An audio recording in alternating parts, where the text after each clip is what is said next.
Hello दोस्तों, स्वागत है आपका क्विज क्लास 2.6 की एक और वीडियो में। जैसे कि आप लोग थंबनेल देख के समझ ही गए होंगे कि आज हम लोग बात करने वाले हैं भूगोल के कुछ महत्वपूर्ण 20 क्वेश्चनों के बारे में। आज इन 20 क्वेश्चनों का प्रैक्टिस सेट प्लस रिवीजन भी कराया जाएगा। तो इनमें उन प्रश्नों को रखा गया है जो परीक्षाओं में बहुत ज़्यादा पूछे जाते हैं।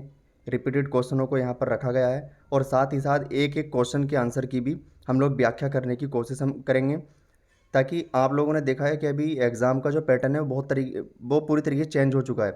अभी एग्जामिनर सीधे सीधे क्वेश्चन ना पूछ करके वहीं से थोड़ा सा घुमा फिरा करके पूछ लेता है, जो हम लोगों को मालूम होता है, लेकिन वहाँ कन्फ्यूजन क्रिएट हो जाता है। तो दोस्तों, जो भी क्वेश्चन है उसका सही आंसर, फिर उसकी व्याख्या करने की, व्याख्या को समझने की कोशिश करेंगे, ताकि वो और भी क्वेश्चन वहाँ से बन सकते हैं। तो इस 20 प्रश्नों के प्रैक्टिस सेट को ज़रूर हल करें और लास्ट में इनका 20 प्रश्नों का सही आंसर के साथ में फटाफट रिवीजन भी कराया जाएगा, जो क्विज क्लास 2.6 की खास बात रहेगी। तो सभी लोग इसमें अपना स्कोर करें और अपना प्रैक्टिस सेट अच्छे से इसको करें। और हो सकता है, अगर हो सके तो इसका अपना आंसर सीट लेके बैठे 20 नंबर का, कि कौन सा ऑप्शन आपने चूज़ किया है उसको चिन्हित करने के लिए। तो चलिए स्टार्ट करते हैं अपनी इस क्लास को। तो दोस्तों, अगर आपने अभी तक क्विज क्लास 2.6 को सब्सक्राइब नहीं किया है तो प्लीज़ सबसे पहले इसको आप सब्सक्राइब कर लें और बेल आइकन को ज़रूर हिट कर लें, ताकि जो भी वीडियो हम लोग अपलोड करें तो उसका नोटिफिकेशन सबसे पहले आप लोगों के पास जाए और आप उससे लाभान्वित हों।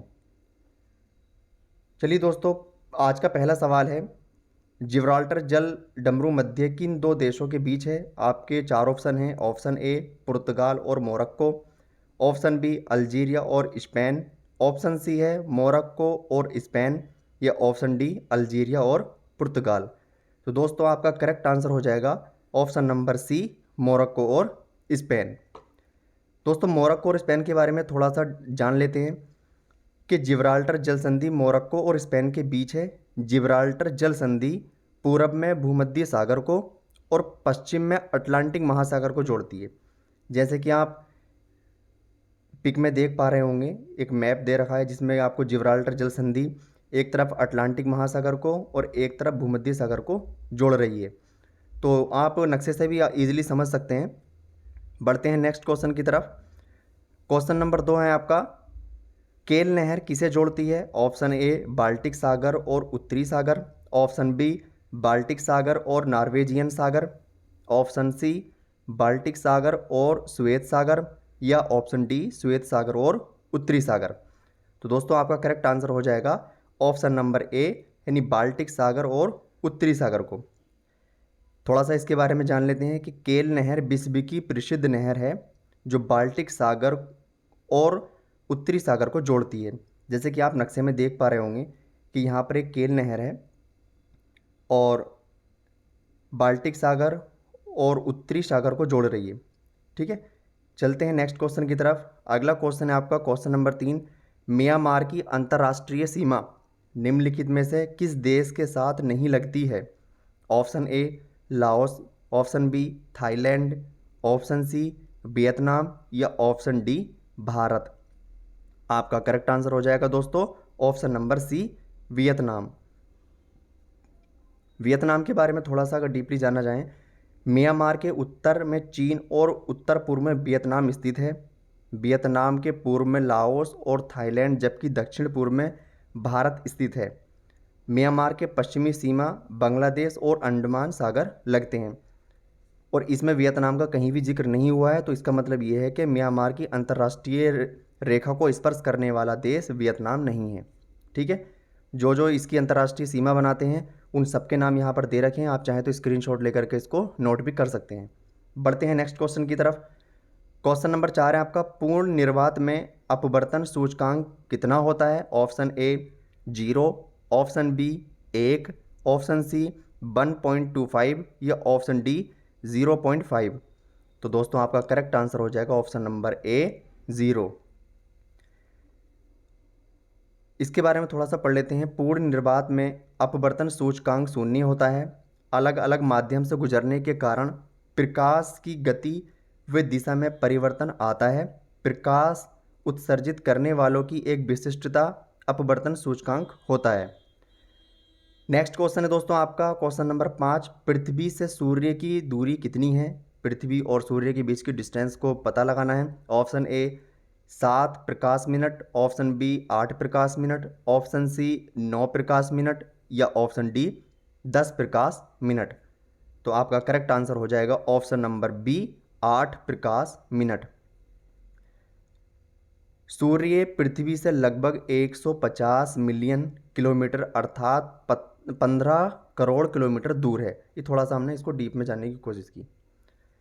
क्वेश्चन नंबर 6 है आपका, पृथ्वी के आंतरिक भाग का अध्ययन करने का प्रत्यक्ष साधन कौन सा है? मतलब पृथ्वी के जो आंतरिक भाग हैं उनको किस तरीके से स्टडी किया जाए, उसका प्रत्यक्ष साधन क्या रहेगा? ऑप्शन ए गुरुत्वाकर्षण, ऑप्शन बी भूकंपीय गतिविधियां, ऑप्शन सी चुंबकीय क्षेत्र या ऑप्शन डी ज्वालामुखी विस्फोट। तो करेक्ट आंसर हो जाएगा दोस्तों आपका ऑप्शन नंबर डी ज्वालामुखी विस्फोट। थोड़ा सा जान लेते हैं कि किस तरीके से होगा। पृथ्वी के आंतरिक भाग में तापमान अधिक होता है, मतलब जो पृथ्वी का आंतरिक भाग होता है उसमें तापमान अधिक होता है। ज्वालामुखी विस्फोट में सतह की चट्टानें पृथ्वी के आंतरिक भाग के अध्ययन के प्रत्यक्ष साधन है, जबकि चुंबकीय क्षेत्र में गुरुत्वाकर्षण पृथ्वी की आंतरिक भाग के अध्ययन के अप्रत्यक्ष स्रोत हैं। क्वेश्चन नंबर 7 है आपका, पृथ्वी की सबसे पतली परत कौन सी होती है? ऑप्शन ए भूपर्पटी, option B mantle, option C core या ऑप्शन डी उपरोक्त में से कोई नहीं। सबसे पतली परत की बात कर रहे हैं तो करेक्ट आंसर हो जाएगा आपका ऑप्शन नंबर ए भूपर्पटी। भूपर्पटी पृथ्वी की सबसे बाहरी परत यानी जो ऊपर की परत होती है जिस पे हम लोग निवास करते हैं तो उसको बोला जाता है भूपर्पटी। इसकी औसतन गहराई जो होती है 30 किलोमीटर नीचे तक होती है। आप इसमें चित्र में देख पा रहे होंगे कि भूपर्पटी ऊपर की लेयर होती है पृथ्वी की, उसके नीचे जाएंगे तो आपको मेंटल मिलेगा, फिर उसके नीचे बाहरी क्रोड, फिर सबसे नीचे होता है आंतरिक क्रोड यानी इनर कोर। क्वेश्चन नंबर 8 है आपका, अक्षांश रेखा का 1 मिनट कितना होता है? Option A 1 degree, option B 1 mile, option C 1 nautical mile या option D 1 Mach. Correct answer है आपका दोस्तों option number C 1 nautical mile. अक्षांश रेखाओं की 1 मिनट में कितना होता है? थोड़ा सा इसके बारे में पढ़ लेते हैं। नॉटिकल मील क्या है एक्चुअली? एक नॉटिकल मील 1.852 किलोमीटर के बराबर होता है। नॉटिकल मील या समुद्री मील लंबाई की इकाई है। यह अक्षांश रेखा के 1 मिनट की बराबर है। थोड़ा सा इसको अगर जानने की कोशिश करें, जिस तरह से हम लोग सरफेस में यानी समतल स्थलों पे अगर किलोमीटर देखते हैं तो वो करीब करीब 1000 मीटर का होता है, और अगर वही किलोमीटर को अगर नापा जाए समुद्री मार्ग में तो उसको नापते हैं नॉटिकल मील में, जिसकी टोटल अगर लेंथ की बात करें तो 1852 मीटर यानी लगभग 2 किलोमीटर से थोड़ा सा कम में 1 नॉटिकल मील होता है। क्वेश्चन नंबर 9 है आपका, रैंचिंग शब्द निम्नलिखित में से किस गतिविधि से संबंधित है? ऑप्शन ए घुमंतु कृषि से, ऑप्शन बी पशुचारण से, ऑप्शन सी जंगली खेती से या ऑप्शन डी मछली उद्योग से। तो दोस्तों रैंचिंग शब्द जो किस गतिविधि से शामिल है? करेक्ट आंसर हो जाएगा आपका ऑप्शन नंबर बी पशुचारण से संबंधित है। क्या है ये, थोड़ा सा समझ लेते हैं इसको। बड़े पशुपालन फार्म को रेंच कहा जाता है। जहाँ पर बहुत ज़्यादा संख्या में पशु पाले जाते हैं उनको रेंच कहा जाता है। यह आम तौर पर पाश्चात्य देशों में व्यावसायिक तौर पर किया जाता है, मतलब इनका एक कारोबार के तौर पर किया जाता है। यह रेंच बड़े क्षेत्रों में बने होते हैं, ये बहुत ज़्यादा जगहों को घेरे होते हैं, और इन रेंच को पार्सल में बांटा जाता है, मतलब छोटे छोटे टुकड़ों में पार्सल में बांटा जाता है, जिसमें जानवरों की कुछ इकाइयों के हिसाब से उनको रखा जाता है। उसमें इन पार्सल की बाड़बंदी की जाती है और इस बाड़ के अंदर पशुओं को चरने के लिए छोड़ दिया जाता है। बाड़बंदी का जो आशय है, तात्पर्य है वो इससे है कि वहाँ पर लकड़ियों की दीवारों को खड़ा कर दिया जाता है दूर दूर तक, फिर उसमें चरने के लिए पशुओं को छोड़ दिया जाता है। क्वेश्चन नंबर 10 है आपका, पृथ्वी का औसत घनत्व ग्राम बटे घन सेंटीमीटर में कितना है? ऑप्शन ए है 5.515, ऑप्शन बी 4.415, ऑप्शन सी 4.515 या ऑप्शन डी 6.515। तो दोस्तों करेक्ट आंसर हो जाएगा आपका ऑप्शन नंबर ए 5.515। थोड़ा सा अगर पढ़ना चाहें इसके बारे में, पृथ्वी की बाहरी परत भूपर्पटी का औसत घनत्व 9.5 से 14.5 ग्राम पर घन सेंटीमीटर है। मेंटल का घनत्व जो उसके नीचे की जो लेयर होती है भूपर्पट्टी के नीचे की, उसका 3.3 से 5.5 घन ग्राम सेंटीमीटर है। और कोर जो नीचे की तीसरे नंबर की लेयर आती है पृथ्वी की, उसका घनत्व 2.70 से 2.95 ग्राम बटे घन सेंटीमीटर है। दोस्तों अगर आपने अभी तक क्विज क्लास 2.6 को सब्सक्राइब नहीं किया है तो प्लीज़ इसको सब्सक्राइब कर लें, और इसी तरह की इन्फॉर्मेटिव वीडियो को देखने के लिए बेल आइकन को ज़रूर हिट करें, ताकि जो भी वीडियो अपलोड हो सबसे पहले उसका नोटिफिकेशन आप लोगों के पास जाए। इस वीडियो को, इसी तरह की वीडियो को शेयर करें और अपने मित्रगण, दोस्तों में, सहपाठियों में, अपने ग्रुप में इस वीडियो को शेयर करें, जो भी लोग आपके जानने वाले दोस्त स्टडी कर रहे हैं, ताकि उन लोगों को भी कुछ इस वीडियो से लाभ मिल सके। तो चलिए बढ़ते हैं अगले क्वेश्चन की तरफ। क्वेश्चन नंबर 11 है आपका, पृथ्वी की त्रिज्या कितनी है? ऑप्शन ए है आपका 5300 kilometre, option B 6371 kilometre, option C 10,000 kilometre, या ऑप्शन डी 8330 किलोमीटर। तो दोस्तों करेक्ट आंसर हो जाएगा आपका ऑप्शन नंबर बी 6371 किलोमीटर। पृथ्वी की सतह से केंद्र की दूरी को पृथ्वी की त्रिज्या कहा जाता है। मतलब पृथ्वी की सतह से केंद्र तक, जो पृथ्वी की सतह है उसके केंद्र की अगर बात करें तो उसे त्रिज्या कहा जाता है। पृथ्वी की त्रिज्या लगभग 6331 किलोमीटर है। ये भी थोड़ा सा आपको याद करना। नेक्स्ट क्वेश्चन है आपका क्वेश्चन नंबर 12, निम्नलिखित में से कौन सी झील केन्या, तंजानिया और युगांडा के बीच सीमा का निर्माण करती हैं? मतलब ऐसी कौन सी झील है जो तीनों देशों की सीमाओं से टच करती है? ऑप्शन ए तुर्काना झील, ऑप्शन बी विक्टोरिया झील, ऑप्शन सी तिबू झील, या ऑप्शन डी तानंगिया का झील। तो दोस्तों करेक्ट आंसर है आपका ऑप्शन नंबर बी विक्टोरिया झील। विक्टोरिया झील के बारे में थोड़ा सा डीपली अगर पढ़ें तो विक्टोरिया झील क्षेत्रफल की दृष्टि से अफ्रीका की सबसे बड़ी झील है। दोस्तों याद करना, अफ्रीका की सबसे बड़ी झील है। इसका कुल क्षेत्रफल 68,800 वर्ग किलोमीटर है। अमेरिका की लेक सुपीरियर के बाद, यानी जो अमेरिका में जो प्रसिद्ध झील है सुपीरियर, उसके बाद यह विश्व की दूसरी सबसे बड़ी ताजे पानी की झील मानी जाती है विक्टोरिया को, जो अफ्रीका देश में स्थित है। नेक्स्ट क्वेश्चन है आपका, मोरेन निम्नलिखित में से किस प्रकार का निक्षेप है? निक्षेप में बात करें तो अगर हम, ऑप्शन ए ज्वारीय निक्षेप है, ऑप्शन बी ग्लेशियर निक्षेप है, या ऑप्शन सी वायु निक्षेप, या ऑप्शन डी उपरोक्त में से कोई नहीं। तो दोस्तों आपका करेक्ट आंसर हो जाएगा ऑप्शन नंबर बी ग्लेशियर निक्षेप। ग्लेशियर निक्षेप किस तरीके के होते हैं वो आप देख पा रहे होंगे, जो समुद्र के बीचों बीच बड़े बड़े चट्टानों के रूप में होते हैं बर्फ के, यानी मोरेन बर्फीले क्षेत्रों में बर्फ तथा पत्थर इत्यादि से मिलकर बनते हैं। क्वेश्चन नंबर 14 है आपका। दोस्तों वीडियो को जरूर पूरा देखें, और वीडियो जितने भी हम क्वेश्चन हम लोग सॉल्व कर रहे हैं, लास्ट में इनका रैपिड रिवीजन कराया जाएगा फटाफट, सभी 20 क्वेश्चनों का करेक्ट आंसर के साथ में। तो जो क्वेश्चन आपके अभी गलत हो रहे हैं, या आप कन्फ्यूजन के तौर पे 4 ऑप्शन में आप उनको जज नहीं कर पा रहे हैं सही से, तो उनको और अच्छे से याद करने के लिए, अच्छे से और उनको समझने के लिए हम लोग रैपिड रिवीजन करेंगे बाद में। तो उस रैपिड रिवीजन में ज़रूर आएँ आप भी, और वीडियो को पूरा अंत तक देखें, बहुत ज़्यादा आपके लिए ये लाभान्वित होने वाली वीडियो, ठीक है। तो क्वेश्चन नंबर 14 है आपका, अल्फ और ओनिक्स नदियाँ किस महाद्वीप में स्थित हैं? Option A Australia, option B Antarctica, option C उत्तरी अमेरिका, या option D Europe. Correct answer है आपका ऑप्शन नंबर बी अंटार्कटिका। यानी ओनिक्स नदी की लंबाई की अगर बात करें तो ये 32 किलोमीटर है। यह नदी राइट लोअर ग्लेशियर से बांडा झील तक प्रभावित होती है, यानी बहती है। अल्फ नदी ट्रफ झील से निकलकर कोयतजल ग्लेशियर पर समाप्त होती है। ऑफ क्वेश्चन नंबर 15 है आपका, पृथ्वी सूर्य के सबसे अधिक समीप कब होती है? यानी पृथ्वी और सूर्य की जो बीच की दूरी है वो सबसे कम दूरी कब होती है? ऑप्शन ए 4 जनवरी को, ऑप्शन बी 21 जून को, ऑप्शन सी 22 मार्च को, या ऑप्शन डी 21 दिसंबर को। करेक्ट आंसर है आपका दोस्तों ऑप्शन नंबर ए 4 जनवरी को। 4 जनवरी को क्यों, समझ लेते हैं। 4 जनवरी को पृथ्वी सूर्य के सबसे अधिक नज़दीक होती है। इस दौरान पृथ्वी से सूर्य की दूरी 14.7 किलोमीटर होती है, मतलब ये करोड़ में है। इस अवस्था को उपसौर कहा जाता है, और अगर जब ज़्यादा दूरी होती है तो उस अवस्था को अपसोर कहा जाता है। ये भी थोड़ा सा आप पूछ लिया जाता है क्वेश्चनों में, सॉरी एग्जाम में। क्वेश्चन नंबर 16 है आपका, निम्नलिखित में से किस सागर की लवणता सर्वाधिक है? ऑप्शन ए लाल सागर, ऑप्शन बी मृत सागर, ऑप्शन सी कैस्पियन सागर या ऑप्शन डी सरगासो सागर।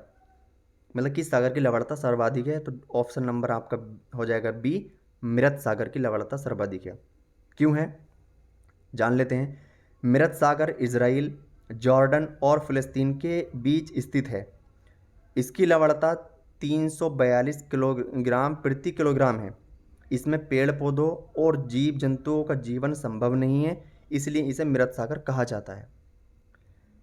क्वेश्चन नंबर 17 है आपका, निम्नलिखित में से कौन सा समुद्री मार्ग सर्वाधिक व्यस्त व्यापार मार्ग है? मतलब ऐसा कौन सा समुद्री मार्ग है जिसमें सबसे ज़्यादा आयात निर्यात होता है? ऑप्शन ए सुएज नहर, ऑप्शन बी उत्तरी अटलांटिक मार्ग, ऑप्शन सी पनामा नहर या ऑप्शन डी इनमें से कोई नहीं। तो फटाफट इसका आंसर बताएं। करेक्ट आंसर हो जाएगा दोस्तों आपका इसका ऑप्शन नंबर बी, उत्तरी अटलांटिक मार्ग। उत्तरी अटलांटिक मार्ग से यूरोप, उत्तरी अमेरिका, दक्षिणी अमेरिका और अफ्रीका के बीच व्यापार गतिविधियां काफ़ी सक्रिय रहती हैं। मतलब ये 4 देश हैं जिनका आदान प्रदान चीज़ों का बहुत ज़्यादा लगा रहता है। क्वेश्चन नंबर 18 है आपका, ध्रुवीय क्षेत्र टुंड्रा में किस जानवर की खाल का उपयोग एस्किमो वस्त्र के रूप में करते हैं? मतलब जो ध्रुवीय क्षेत्र है, जो ध्रुवीय क्षेत्र में टुंड्रा में किस जानवर का, ऐसा कौन सा जानवर है जिसकी खाल का उपयोग करके वहाँ पर रहने वाले एस्किमो वस्त्र के रूप में उनका प्रयोग करते हैं? ऑप्शन ए कैरिबो, मतलब उस जानवर का नाम क्या है? ऑप्शन ए कैरिबो, ऑप्शन बी भालू, ऑप्शन सी बालरस या ऑप्शन डी उपरोक्त में से कोई नहीं। तो दोस्तों करेक्ट आंसर हो जाएगा ऑप्शन नंबर आपका ए कैरिबो। दोस्तों आप यहाँ पर चित्र देख रहे होंगे, ये कैरिबो जानवर है जिसकी खाल का उपयोग करके वहाँ के लोग वस्त्र के रूप में प्रयोग करते हैं। कैरिबियो एक किस्म का रेंडियर होता है। यह मुख्यतः ध्रुवीय व उपध्रुवीय क्षेत्रों में पाया जाता है। यह उत्तरी यूरोप, साइबेरिया और उत्तरी अमेरिका में भी पाया जाता है। क्वेश्चन नंबर आपका 19 है, दिन और रात किन 2 महीनों में बराबर होते हैं? ऑप्शन ए आपका जून और दिसंबर, ऑप्शन बी मार्च और सितंबर, ऑप्शन सी मार्च और दिसंबर या ऑप्शन डी जनवरी और दिसंबर। तो करेक्ट आंसर हो जाएगा आपका ऑप्शन नंबर बी, मार्च और सितंबर में दिन रात जो है वो बराबर होते हैं, लगभग बराबर होते हैं। क्वेश्चन नंबर 20 है और आज की क्विज का लास्ट क्वेश्चन है दोस्तों। जिप्सम, चाक व चूना पत्थर किस प्रकार की चट्टान के उदाहरण हैं? ऑप्शन ए रूपांतरित चट्टानें, ऑप्शन बी अवसादी चट्टानें, ऑप्शन सी आग्नेय चट्टानें या ऑप्शन डी प्राथमिक चट्टानें। करेक्ट आंसर है आपका ऑप्शन नंबर बी, अवसादी चट्टानें। अवसादी चट्टानों का निर्माण लंबे समय काल में परत दर परत होता है। मतलब इसकी जो है ना लंबे समय तक इसमें परत पे परत चढ़ती रहती है। इन चट्टानों में जीवाश्म भी पाए जाते हैं। तो दोस्तों ये थे हमारे कुछ मोस्ट इंपॉर्टेंट क्वेश्चन जो ज्योग्राफी के थे, और ये कुछ प्रैक्टिस सेट जो पिछले सॉल्व पेपर हैं जो एग्ज़ाम में पूछे गए हैं उनसे ये उठाए गए हैं। तो दोस्तों आगे भी कुछ क्वेश्चन इनके इसमें ऐसे हैं दोस्तों जो सीपीओ और स्टेट लेवल के एग्ज़ाम में पूछे गए हैं। तो इन सभी क्वेश्चनों का मोस्ट इंपॉर्टेंट क्वेश्चनों का संग्रह था ये 20 क्वेश्चनों में। तो आई होप आप लोगों को अच्छा लगा होगा ये सारी वीडियो देख के, और काफ़ी क्वेश्चन आप में अटैम्प्ट किए होंगे। लेकिन इनको और अच्छे से याद करने के लिए जो क्वेश्चन आपके छूट गए होंगे, जो गलत हो गए होंगे क्वेश्चन, उनको अच्छे से और दोबारा याद करने के लिए रैपिड रिवीजन कराया जाएगा। जस्ट अभी रैपिड रिवीजन हम लोग करने वाले हैं। तो वीडियो को अंत तक देखें, और अभी तक जितने भी आपका स्कोर आया उसको और अच्छा करने के लिए आप रैपिड रिवीजन कर लेते हैं। पहला क्वेश्चन था आपका, जिब्राल्टर जल डमरू मध्य किन 2 देशों के बीच है? मोरक्को और स्पेन। क्वेश्चन नंबर 2 था आपका, कैल नहर किसे जोड़ती है? बाल्टिक सागर और उत्तरी सागर को। तीसरा क्वेश्चन था दोस्तों आपका, पूर्ण निर्वात में अपवर्तन सूचकांक कितना होता है? 0। क्वेश्चन नंबर 5 है आपका, पृथ्वी से सूर्य की दूरी कितनी है? 8 प्रकाश मिनट। दोस्तों अगर पृथ्वी से सूर्य की दूरी की अगर बात करें 8 प्रकाश मिनट है, तो इसको क्या कहा जाएगा? मतलब जब पृथ्वी और सूर्य के बीच अधिकतम दूरी होगी तो उसे क्या कहा जाएगा? जो अभी मैंने बताया था आपको, अपसौर कहा जाएगा, और न्यूनतम दूरी को उपसौर कहा जाएगा। क्वेश्चन नंबर आपका दूसरा था कि म्यांमार की छठा था, सॉरी यहाँ पर 3 लिख गया, वो मिस्टेक हो गई है। म्यांमार की अंतर्राष्ट्रीय सीमा निम्नलिखित में से किस देश के साथ नहीं लगती है? वियतनाम। और किस किस के साथ में लगती है वो आपको मैंने डेफिनेशन में दिखा दिया था। क्वेश्चन नंबर 6 आपका पृथ्वी के आंतरिक भाग का अध्ययन करने का प्रत्यक्ष साधन कौन सा है? ज्वालामुखी विस्फोट। क्वेश्चन नंबर 7 है आपका पृथ्वी की सबसे पतली परत कौन सी होती है? भूपर्पटी। अगर पूछा जाए क्वेश्चन में कि इस भूपर्पटी कितने किलोमीटर की होती है, मतलब कितने किलोमीटर तक इसका विस्तार होता है, तो ये ऊपर से नीचे तक यानी जो मेंटल है वहाँ तक इसका 25 से 30 किलोमीटर तक इसका मोटाई होती है। क्वेश्चन नंबर 8 था आपका अक्षांश रेखा का 1 मिनट कितना होता है? 1 नॉटिकल मील, जो थी हमारी 1852 किलोमीटर, सॉरी 1852 मीटर के बराबर, मतलब 2 किलोमीटर से थोड़ा सा ही करीब 150 मीटर कम। क्वेश्चन नंबर 9 था आपका रैंचिंग शब्द निम्नलिखित में से किस गतिविधि से संबंधित है? हमने अभी पढ़ा था पशु चरण से। क्वेश्चन नंबर 10 था आपका पृथ्वी का औसत घनत्व ग्राम पर घन सेंटीमीटर में कितना होता है? 5.515। क्वेश्चन नंबर 11 था आपका पृथ्वी की त्रिज्या कितनी है? तो ऑप्शन है आपका 6371 किलोमीटर।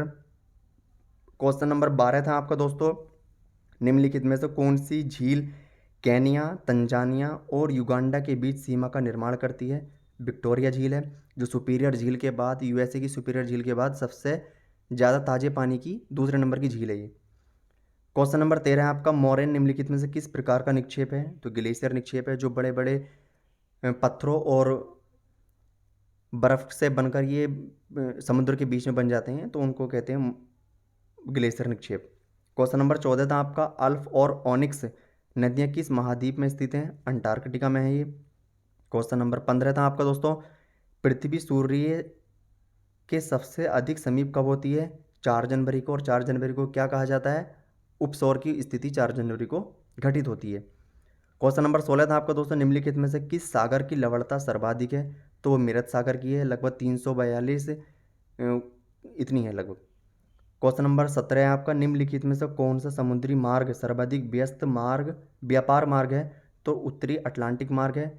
किन 4 देशों के बीच में ये ज़्यादा व्यापार होता है? कमेंट बॉक्स में आप लोग बताएंगे कि किन 4 देशों के बीच में ये व्यापार सर्वाधिक होता है, ऐसे कौन से 4 देश हैं। क्वेश्चन नंबर 18 था आपका ध्रुवीय क्षेत्र टुंड्रा में किस जानवर की खाल का उपयोग एस्किमो वस्त्र के रूप में करते हैं? तो कैरिबो है। दोस्तों इसमें भी आप बताएंगे कि ये जानवर जो है कैरिबो, ये किस कैटेगरी के जानवर है। क्वेश्चन नंबर 19 है आपका दिन और रात किन 2 महीनों में बराबर होते हैं? मार्च और सितंबर में।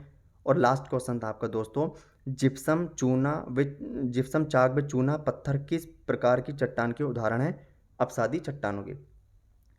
तो दोस्तों ये थे कुछ आज के क्वेश्चन और उनका फटाफट रिवीजन, रैपिड रिवीजन।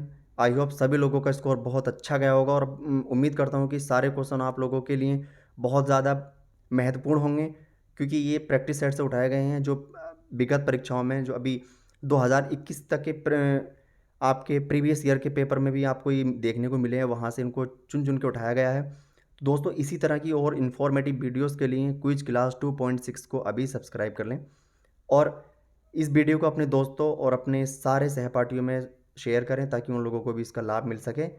चलिए मिलते हैं आपसे एक और नई वीडियो के साथ में। और जिन लोग आपको किस वीडियो की आप डिमांड करने वाले हैं वो कमेंट बॉक्स में आप बता सकते हैं कि आपको किस टॉपिक पे, किस विषय पे वीडियो चाहिए, करंट अफेयर पे चाहिए या जितने भी सब्जेक्ट किस पे चाहिए आपको, आप बता सकते हैं। मैं कोशिश करूँगा कि एक महत्वपूर्ण वीडियो आपके जो परीक्षाओं का पैटर्न चेंज हो गया है दोस्तों, जो परीक्षाओं की पूरी काया पलट गई है कि आपको सीधे क्वेश्चन ना पूछ करके वो इसी तरह से शब्दों का प्रयोग करके, मतलब कठिन शब्दों का प्रयोग करके आपको घुमा करके वो क्वेश्चनों को पूछा जा रहा है। तो हम किस तरीके से एक क्वेश्चन से 5 क्वेश्चन बनाएं, वो सारे उस पैटर्न पे मैं आप लोगों को समझाने की कोशिश करूँगा।